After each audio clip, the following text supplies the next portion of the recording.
Petit Jornal. Inteligência e irreverência em doses diárias.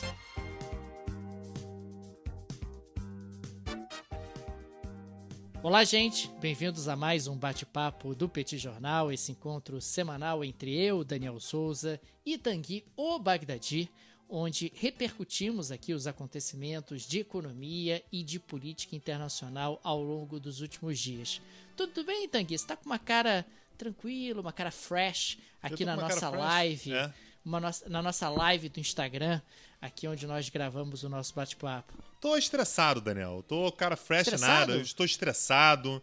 Por Entendeu? quê, O Tanguy? mundo não me dá um minuto de sossego. Eu Como assisto assim? a CPI, eu me estresso. Aí eu falo assim, vou ver as notícias pra ver se eu dou uma relaxada. Aí tem o Oriente Médio pra me estressar. Eu tô estressado, Daniel. Tô fresh nada, estou estressado. Tanguy, e você me compartilhou comigo seu react durante a participação de Ernesto Araújo na CPI. Fiquei estressado. O Tanguy ficou ali repercutindo comigo, gente, fazendo comentários online, on time, sobre a participação de Ernesto Araújo. Aliás, Ernesto, do qual ele é um grande fã. Adoro Ernesto Araújo. Sou um grande admirador do trabalho dele. Ele fez o quê? Ele foi... Tô tentando, não lembro agora. Mas ele fez alguma coisa aí. Foi chanceler, isso. Chanceler, um grande chanceler, estabeleceu relações harmoniosas com a China, gosta do multilateralismo, nada contra o multilateralismo, fez Ele de disse tudo isso, né? pra comprar vacina, Daniel. Olha, eu fiquei tocado, fiquei sensibilizado com o esforço que Ernesto Araújo narrou na busca incessante por vacina. E tem mais, hein? E tem mais. Ficam falando aí de cloroquina, não sei o quê. Ele disse que só buscou cloroquina por quê? Porque os estoques de cloroquina estavam baixos e aí, de repente, alguém podia querer ali tomar cloroquina por causa de malária e não ia ter. Então, por isso que ele foi atrás da cloroquina. Agora, eu gostei do momento em que ele particularmente falou que não teve alinhamento com os Estados Unidos, que isso não é verdade. Não é verdade. Não, momento algum. Que o que houve ali foi uma aproximação, mas que o Brasil teve vários choques com os Estados Unidos, vários interesses conflitantes e tal, né? Isso. O Ernesto Araújo saindo pela tangente, Tanguy. E aí eu fiquei me perguntando se esse Brasil que ele descreveu, se a gente pode ir pra lá, ou se tá barrado também, não sei, porque foi um Brasil meio bonito, assim, as coisas funcionaram bem. Aparentemente o Brasil venceu a luta contra a Covid, né? Nesse Brasil que ele descreveu. A Covid, controladíssima, políticas bem feitas e tal. Então eu fiquei muito orgulhoso do meu país vendo o depoimento do Ernesto Araújo na CPI. Mas a melhor parte, Tanguy, é que o Ernesto dizia, olha, isso é responsabilidade do ministro da Saúde, isso é responsabilidade do ministro da Saúde, isso é responsabilidade do ministro da Saúde. E aí hoje, o ex-ministro da Saúde foi lá na CPI e ele era perguntado pelos senadores, isso era sua responsabilidade, ministro? Ele, era sim, pô, era sim. Matou no peito, Tanguy, matou no peito e falou, era comigo mesmo, era comigo mesmo. Isso aí. Maravilhoso. Cara, mas o Pazuello é peitudo, cara. Ele não botou o galho dentro, não. Ele falou lá. Aí tem uma hora que disse que passou mal também, simula aquela contusão, né, Daniel? Aquela fisgada na coxa. E aí foi pro vestiário mais cedo, mas amanhã tem mais. Amanhã vai fazer fisioterapia intensiva ao longo da noite. E nessa quinta-feira tem mais. Daniel, vamos começar? Vamos falar sobre os assuntos da semana? Então vamos. Daniel, eu acho que não tem muito como deixar de falar mais uma vez sobre como é que está a situação da Palestina, né? Israel-Palestina, o conflito ali.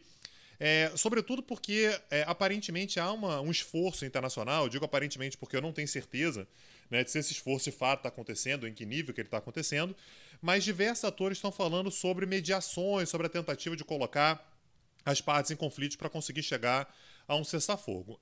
Israel nega que tenha qualquer tipo de contato, o Hamas também nega, mas o que o Egito, na verdade, fontes egípcias, aí não é o Egito, mas fontes egípcias ligadas ao exército, ao governo e tal, vem dizendo que o objetivo de vários negociadores era conseguir um cessar-fogo nessa quinta-feira.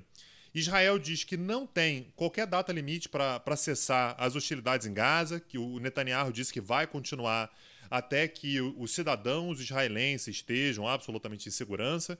E a gente já tem alguns dados bastante preocupantes, né? A gente já fala em 219 mortes na Palestina, né, em 10 dias de bombardeios, 63, mais 63, na verdade, entre essas 219, 63 crianças, 1.500 feridos do lado palestino, 450 prédios demolidos, isso é assim, é muito triste, né? Não apenas as mortes, mas também casas destruídas, enfim, e 52 mil palestinos deslocados. Então, isso em aspas aqui, né, em apenas 10 dias. Então a gente vê como é que a situação, ela de fato pode se agravar bastante, enquanto a gente teve 12 mortos em Israel, sendo, se eu não me engano, 2 crianças, né? Então a gente vê de fato que é algo que tem um potencial muito grande para se agravar.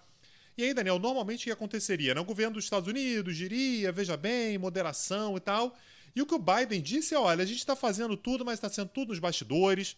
Ah, mas não tem declaração pública? Não, a gente está fazendo tudo nos bastidores e tal. E aí, teve um ator, Daniel, que normalmente se mantém em silêncio com relação ao Oriente Médio e que bateu na mesa e falou assim, ó, não quero mais saber de briga, que é a China. Né? Me parece quase que um ritual de iniciação da China. Né? A China, a gente já comentou isso aqui várias vezes, a gente já deu um curso sobre China, aliás. A China, normalmente, ela não quer muito saber de Oriente Médio, né? Assim, é um lugar que, normalmente, você tem que se posicionar de um lado, e se você se posiciona de um lado, o outro fica melindrado, você tem que lidar com muitos atores de fora da região, tem que lidar com a Europa, tem que lidar com os Estados Unidos, tem que lidar com a Arábia Saudita, você tem que lidar com o Irã. Mas dessa vez a China ela falou um pouco mais grosso e falou assim, ó, não dá mais. E se a gente for olhar para a situação chinesa na região, o que a gente vai perceber é que é um país que é um grande aliado de Israel, do ponto de vista comercial, tecnológico, em termos de investimento. Aliás, a relação do Netanyahu, por exemplo, com o Xi Jinping, né, o líder chinês, é uma relação muito boa. E a relação da China com os países árabes também é muito boa. Né? É um corredor importantíssimo, por exemplo, para a nova Rota da Seda. Então, talvez a gente esteja vivenciando, a gente esteja vislumbrando, né, testemunhando um novo momento da política externa chinesa, finalmente se colocando, se posicionando de forma um pouco mais firme em assuntos internacionais, particularmente ali no Oriente Médio. A estratégia chinesa de internacionalização, ela começou pelas beiradas, né? Quer dizer, os chineses começaram a ter ali uma presença na vizinhança, depois passaram a ter uma presença muito forte no continente africano, passaram a ter uma presença importante na América Latina. Sempre eu fiquei com a impressão de que os chineses olhavam e diziam, onde é que não vai dar problema, né? Vamos devagar, vamos aonde a concorrência é menor, onde eu vou ter menos disputa. E está chegando uma situação em que a China vai ampliando a sua influência em escala global e o Oriente Médio se torna incontornável. Quer dizer, dentro desse processo de internacionalização, a China não tem mais como dizer, legal, o Israel e Palestina estão se engalfinhando, eu tenho um bom relacionamento com os dois e deixa rolar. Não dá mais, né? Não dá mais para a China ficar escondida, digamos assim, e não se posicionar. E foi uma postura realmente forte, uma postura contundente, e uma postura no sentido de que, olha, briga é ruim para os negócios, Tanguy. E os chineses são bons de negócios e colocam realmente os negócios em primeiro lugar. Pois é, e chamou atenção porque, assim, normalmente seriam os Estados Unidos, a Europa, que se posicionaria primeiro, de forma mais dura e tal. A Europa até se posicionou, né? A União Europeia fez uma reunião essa semana agora. Dos 27 países, 26 pediram cessar-fogo, o único que não quis se meter na questão, disse, Israel tem o direito de se defender e tal, foi a Hungria, né? Como é que é o nome do rapaz lá? Orbán. Victor Orbán. Victor Orbán. Victor Orbán. Deu aquela rateada, falou, veja bem, não é assunto nosso Victor e tal. Orbán é aquele que tentou aumentar os poderes dele mesmo na pandemia e depois voltou atrás. Foi um dos líderes, aliás, que veio para o Brasil para a posse do Bolsonaro, né? Dos que vieram, ele foi um dos que teve destaque. Netanyahu também. Netanyahu também. Exatamente. Então, mas assim, a China ela teve uma postura mais contundente do que aquela de atores que tradicionalmente lidam com o tema, né, de forma mais recorrente. Isso quer dizer alguma coisa, assim, eu acho que indica uma posição nova da China com relação aos temas internacionais. E, aliás, no dia em que houve uma proposta da ala mais à esquerda do Partido Democrata norte-americano para bloqueio de uma venda de 735 milhões de dólares em armamentos para Israel. Foi uma proposta liderada pela Alexandria Ocasio-Cortez, né, que é uma das vozes mais importantes da esquerda do Partido Democrata. Só lembrando, parar com aquela baboseira, que o Partido Democrata é de esquerda, está muito longe de ser de esquerda, mas você tem uma ala mais à esquerda, assim como o Partido Republicano, você tem uma ala progressista, pequena, enfim, mas você tem uma ala mais à direita, mais conservadora, até a extrema-direita. Então, essa ala mais à esquerda do Partido Democrata demandou que o governo Biden, que já aprovou essa venda, o Biden aprovou essa venda, que suspendesse como um recado para Israel de que não pode bombardear, enfim, da maneira como vem acontecendo em Gaza ao longo dos últimos dias. Não deve ir para frente, mas é um recado dessa ala do Partido Democrata. Tanguy, você está me dizendo que o Biden vende armas? Não é possível. Não apenas armas, Daniel. Não é possível que o Biden venda armas. Mísseis teleguiados que provavelmente vão ser usados, sim, em operações como essa. O Zé Biden vende armas, Tanguy? Não é possível, Tanguy. Aquela carinha dele de vovô, né? Pô, eu tô chocado. Tô realmente chocado. Eu achei que Zé Biden não faria isso, mas você tá me dizendo um homem mais elevado. Pois é, mas não. Pois é, que situação, hein? Ô, Daniel, eu tô com 50 centavos de Bitcoin aqui. O que eu faço com esses 50 centavos de Bitcoin aqui? Me conta aí. Rapaz, o Bitcoin voltou pro noticiário econômico ao longo dessa semana, mas por conta da queda. O Bitcoin caiu. Veja você, porque aquilo que muito sobe depois desce, né, Tanguy? São coisas que acontecem na dinâmica dos mercados e na dinâmica econômica. O Bitcoin teve duas notícias muito ruins ao longo dos últimos dias. A primeira delas foi o nosso Elon Musk, o rapaz da Tesla, que havia dito numa oportunidade anterior que tinha comprado uma quantidade inacreditável de bitcoins. Peraí, Daniel, peraí. Eu preciso te perguntar, antes de você terminar de falar, é legal isso que ele faz? Porque, assim, ele fica manipulando o mercado, todos os mercados que ele tem investimento, ele dá uma manipulada, ele fala, o pessoal compra, ele vende depois, aí ele fala mal, o pessoal vende, aí ele compra depois de novo. A brincadeira dele é essa, né? Assim, ele fica ali no home broker só no Twitter, o dia todo. Rapaz, os tweets do Elon Musk mexem com o mercado. Acho, sei lá, vou jogar aqui uma coisa polêmica. Acho que as autoridades regulatórias americanas deveriam dar intervida. Né? Sei lá, né? De repente. Aliás, não seria a primeira vez. Eu lembro dos tweets do Elon Musk fazendo referência à própria Tesla, falando em divisão de ações, recompra de ações. Ele não é exatamente novato nesses tweets como forma de tentar empurrar o mercado numa direção ou então noutra direção. O fato é que o Elon Musk acabou sugerindo aí e definindo que o Bitcoin não vai mais ser aceito para comprar carros da Tesla, né? Ele que tinha definido anteriormente que seriam, agora não vai ser mais, porque, veja bem, o Bitcoin não é bom para o meio ambiente, a mineração gasta muita energia. Rapaz, achei isso aí meio mambembe, Tanguy. Achei essa desculpa meio fraca. Ô, Daniel, esse mercado tem gado demais, Daniel. Porque o cara fala um negócio, agora eu vou vender. Agora eu não quero mais saber. Vou me livrar desse negócio. Pelo amor de Deus, Daniel. Mas essa foi só a primeira má notícia. A segunda má notícia foi que a China falou, bancos, vocês aí, dos meios de pagamento aí, não pode mais ficar fazendo pagamento em Bitcoin na China.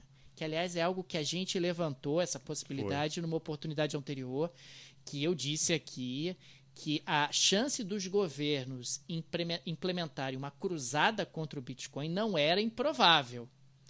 E o primeiro país que agora se sinaliza frontalmente contra o Bitcoin é a China, dizendo, olha, aqui não, essa moeda não pode ser comercializada aqui não pode ficar sendo usada como meio de pagamento, nada disso. Claro, se você está tirando uma economia que representa atualmente 15%, 16% do PIB mundial e com a possibilidade de que esse tipo de movimentação se espalhe para outros países, a demanda por Bitcoin naturalmente ela cai. Então ela teve uma queda expressiva ao longo dos últimos dias, uma queda que chegou a quase 40% em relação ao pico histórico que aconteceu nas últimas semanas. E o Bitcoin não está vivendo bons dias, Tanguy. Veja você que tem gente aí tweetando, tem gente indo para um lado, indo para o outro, governos dizendo que não pode usar no território deles. Enfim, é toda uma situação que está se reorganizando e me parece que muita água ainda vai passar por baixo dessa ponte para que a gente tenha aí um mínimo de claridade para saber qual é a tendência para o mercado de criptomoedas em geral e para o mercado de Bitcoin em particular. O Bitcoin é mais de 60% do mercado internacional de criptomoedas. Pô, conheço uma galera aí, Daniel, que tava maravilhado com o negócio do Bitcoin. Vou botar mais dinheiro, porque não para de subir e tal. Vou até dar uma ligada para saber se as pessoas estão bem, né? Sabe como é que tá a saúde mental delas, se elas viram o tweet lá do Elon Musk e tal, para saber o que elas estão pensando da vida delas a partir de agora. Tangue, você sabe que esse negócio de comprar porque tá subindo é antigo, né, cara? Tem muita gente que compra porque tá subindo. E aí quanto mais gente compra, mais sobe. E aí quanto mais sobe, mais gente compra. Como é que é o nome disso mesmo, Daniel? É bolha? Bolha. No caso é bolha que chama. A bolha pode estourar ou esvaziar. A do Bitcoin, pelo menos momentaneamente, está dando uma esvaziada. Beleza. Daniel, sabe quando você tá atrasado e você não tá com pressa? Você tá atrasado, mas você tá assim, eu tô atrasado, mas também... Não acontece comigo, Tanque. Eu sou pessoa pontual. Você é um cara pontual, eu sei disso. Eu cumpro os horários, então eu não sei o que é isso. Sabe quem não é assim? Quem? Zé Biden. Zé Biden, Daniel. Tá nem Zé aí. Biden de novo, Tangue? Zé Biden de novo.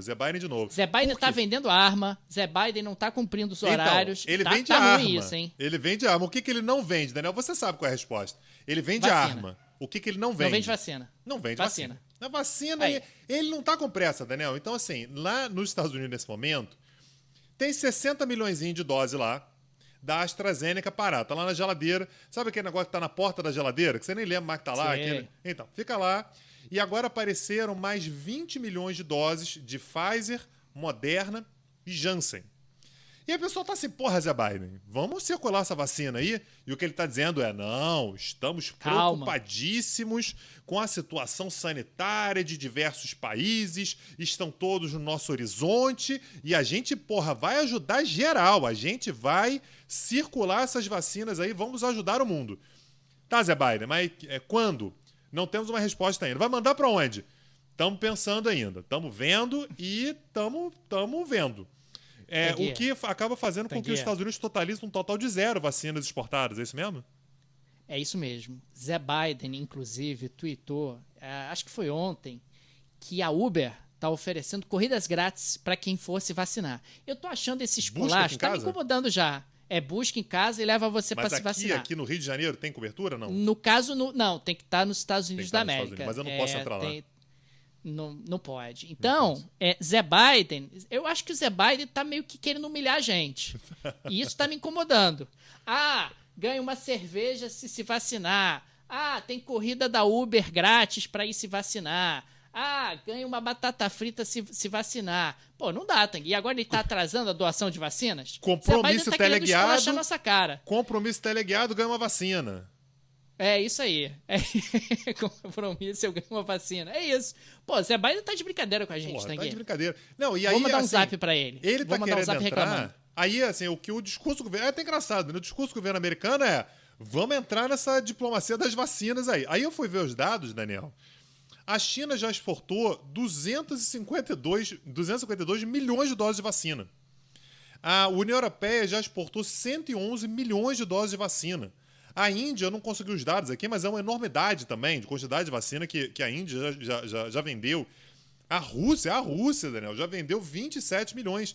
E Zé Biden está achando que vai entrar na diplomacia das vacinas e não consegue exportar nem as vacinas da AstraZeneca que estão lá na porta da geladeira da Casa Branca. Tá lá parado. 60 milhões de doses, Daniel. Então, assim, ele tá um pouco atrasado para essa diplomacia das vacinas aí. Vamos ver em que momento que ele vai finalmente se decidir e entrar. O que ele disse é que quer beneficiar parceiro-chave. Aí eu fiquei preocupado. Parceiro-chave, sei lá, acho que não é muita gente. E países que estão encaixados na questão da COVAX Facility, então países muito pobres. Ou seja, sabe o que isso quer dizer, Daniel? Também não é a gente. Ele faz a menor ideia. Ele não sabe, ele não tem como saber, e ele tá lá esperando, porque tá todo mundo vacinado, tirando máscara já. Ele não tá preocupado com isso nesse momento. Até porque existe ainda um contingente americano a se vacinar, aqueles que são negacionistas, enfim, existe todo um trabalho de convencimento, então ele deve estar querendo preservar alguma cota de vacinas aí por segurança, talvez. Pois é. Daniel, me conta sobre os nossos hermanos. O que você traz pra gente aí?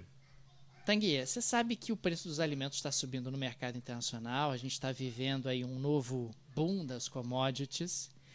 E claro que isso acaba pressionando a inflação, particularmente os mais pobres são muito sensíveis ao preço dos alimentos porque representa uma parcela muito representativa da renda deles.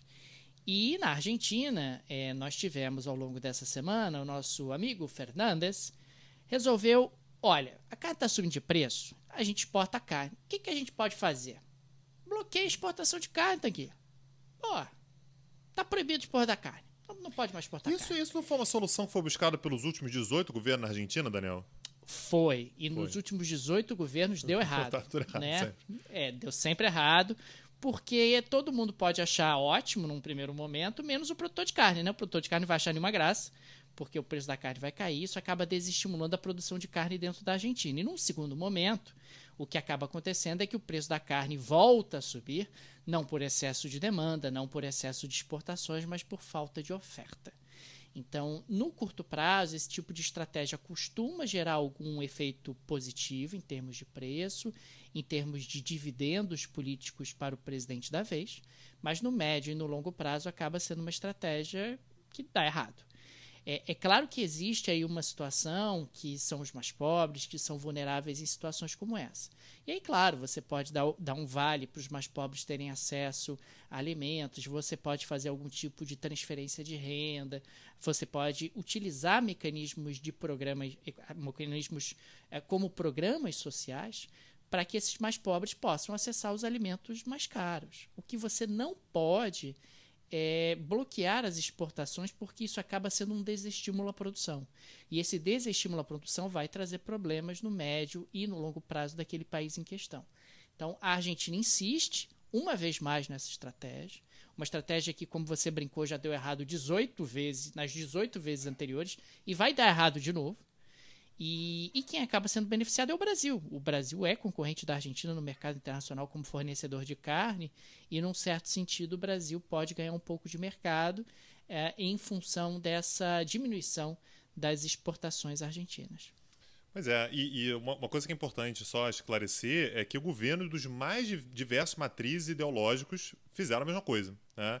É importante lembrar que o Macri, por exemplo, assumiu a presidência na Argentina lá em 2016, dizendo que ia fazer tudo diferente, como um governo liberal e tal, e chegou no final a mesma coisa. Também fez congelamento de preços, também não pagou dívida, ficou devendo a FMI. Governos anteriores, dos Kirchner, fizeram isso e tal. Então, essa é uma postura meio ambidestra na Argentina, né? E, aliás, a gente comentou isso aqui quando o Alberto Fernandes foi eleito. A gente comentou que a chance dele conseguir fazer um bom governo, dadas as condições macroeconômicas do país, eram nulas. Assim, não tinha como a gente terminar o mandato do Alberto Fernandes e falar assim, porra, botou o país nos eixos. Não tem base para fazer isso. Vai ser um trabalho de recuperação de muito longo prazo, o que não é exatamente o que está acontecendo até esse momento. Até porque você tem uma instabilidade política e os governos se sentem seduzidos justamente por adotar esse tipo de estratégia que gera efeitos de curto prazo. Então, na medida em que o governo começa a ficar pressionado, ele adota medidas como essa, que bem ou mal vai gerar ali algum tipo de dividendo de curto prazo e politicamente pode ser interessante. Daniel, só mais uma informação aqui que eu acho relevante para a gente já se encaminhar para o fim do bate-papo de hoje, que é o caso da Índia, Daniel. Saíram dados assim, impressionantes da Índia hoje. A Índia é o país que registrou a maior quantidade de mortes em 24 horas desde o início da pandemia pela Covid. Foram mais de 4.300 mortes em 24 horas. E aí eu coloquei isso no Twitter, muita gente respondeu e tal. E aí eu fui pesquisar mais e a estimativa, na verdade, que alguns especialistas fazem é de que o nível de subnotificação seria de que esse dado ele poderia ser de 5 a 10 vezes maior.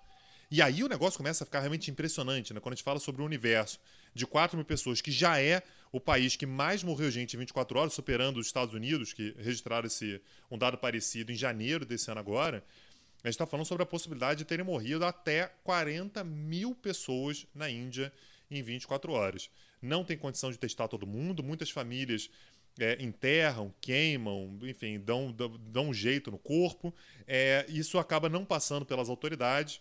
Então, só para a gente ressaltar o fato de que, nesse momento, a Índia ela passa talvez pela situação mais dramática, né? Muito mais dramática nesse momento do que o Brasil, até por conta da dimensão, do tamanho da população indiana. E, aliás, a Índia é o tema do nosso curso, né? A gente deu a primeira aula ontem, temos mais 3 aulas sobre o assunto. Certamente a questão da pandemia vai aparecer bastante ainda ao longo das nossas próximas aulas. E quem quiser dar uma olhada no cardápio dos cursos do Petit Jornal, os cursos de aprofundamento, Tanguy, e mesmo quiser dar uma olhada nesse curso sobre Índia que a gente começou ontem teve a primeira aula ao vivo, fica aqui o convite para acessar o site dos cursos do Petit Jornal, né, que é www.petitcursos.com.br. Daniel, antes da gente encerrar, você quer falar um pouquinho sobre a Europa, cara? Olha, Tanguy, hoje repercutiu muito a imagem e a postagem feita pelo Emmanuel Macron num café francês, ele tomando café, mostrando que os cafés estão sendo reabertos na Europa. Você teve festa também há alguns dias na Espanha, com a flexibilização das medidas de isolamento. Portugal tem voltado a receber turistas, tem batido recordes de voos, inclusive de britânicos, que têm voltado a visitar o país. E o fato é que a Europa dá sinais de que está restabelecendo ali algum grau de normalidade. A Europa demorou muito para se recuperar, a Europa teve um primeiro trimestre de 2021 ainda com recessão, e agora as perspectivas começam a melhorar, na medida em que você tem ali a retomada de circulação de pessoas e a flexibilização das medidas de isolamento. Depois de um isolamento muito duro implementado pela Europa, finalmente nós começamos a ter os primeiros sinais de que a economia europeia deve começar a se recuperar de forma mais estruturada. Além disso, a vacinação passou a andar, né, a vacinação sobre a qual a gente explorou aqui no curso anterior do Petit Jornal, que nós falamos muito sobre a geopolítica da vacinação. A vacinação parece que destravou na Europa definitivamente e a coisa está andando de maneira mais acelerada. Consequentemente, as expectativas para a União Europeia são de melhora daqui para frente. Claro, a pandemia a gente nunca sabe o dia de amanhã, existe um grau de imprevisibilidade ainda sempre muito grande, mas a sinalização é extremamente positiva, pelo menos nesse momento. Maravilha, Daniel. Para a gente encerrar, vamos fazer aquele agradecimento tradicional, extremamente sincero, de coração, aos nossos apoiadores, pessoal que chega junto com a gente, ajuda a comprar equipamento, manter servidor, ajuda a gente a manter, de fato, esse projeto aqui. É um dos poucos podcasts no Brasil, Daniel, que tem a quantidade de episódios que a gente libera, né? A gente faz 4 episódios inéditos toda semana, faça chuva, faça sol, feriado e tal. A gente para durante muito poucos dias ao longo do ano. Dá muito trabalho, é trabalho de pesquisa, um trabalho realmente, né, que consome bastante, e a gente se sente muito bem acompanhado, exatamente porque os apoiadores chegam junto com a gente. E se quiser apoiar, como é que faz, Daniel? Vai lá no site do podcast, que é o petitjornal.com.br, tem uma seção Apoie o Petit, com todos os direcionamentos para você se tornar nosso apoiador, seja você residente no Brasil ou no exterior. O podcast do Petit é uma mídia independente, né, Tanguy? A gente não tem nenhum conglomerado por trás, nenhuma produtora por trás. É um projeto mantido exclusivamente pela ajuda de nossos apoiadores, a quem agradecemos enormemente. E fica aqui o convite, se você ainda não é, para você se tornar nosso apoiador. Então, só lembrando, nós temos 2 sites. Um que é do podcast, que é petitjornal.com.br. Por lá você pode acompanhar todas as nossas postagens, né? Todas as colunas que a gente grava, o bate-papo vai estar lá também. E por lá você pode se tornar apoiador. Tem uma abinha lá chamada Apoie o Petit. Esse é o petitjornal.com.br. E tem um outro site chamado petitcursos.com.br. É por lá que vocês encontram os nossos cursos e aulas gratuitas. Você consegue ver os antigos também. Tem um portfólio bem interessante, bem diverso de cursos por lá. Já falamos sobre China, já falamos sobre Estados Unidos, já falamos sobre democracias. Estamos falando nesse momento sobre Índia, já falamos sobre vacinação. Então, certamente algum tema lá. Movimento 5 estrelas. Então, Bolsonaro. certamente algum curso lá vai te interessar bastante. Estou cobrando o www aqui, Daniel. Eu falei que ia fazer falta. Eu te falei, Daniel. O pessoal sente falta. É www.petitjornal.com.br. A gente se vê semana que vem, Daniel. Abraço. Tchau, tchau, gente. Petit Jornal. Inteligência e irreverência em doses diárias. Agora, o Petit Jornal está na web www.petitjornal.com.br.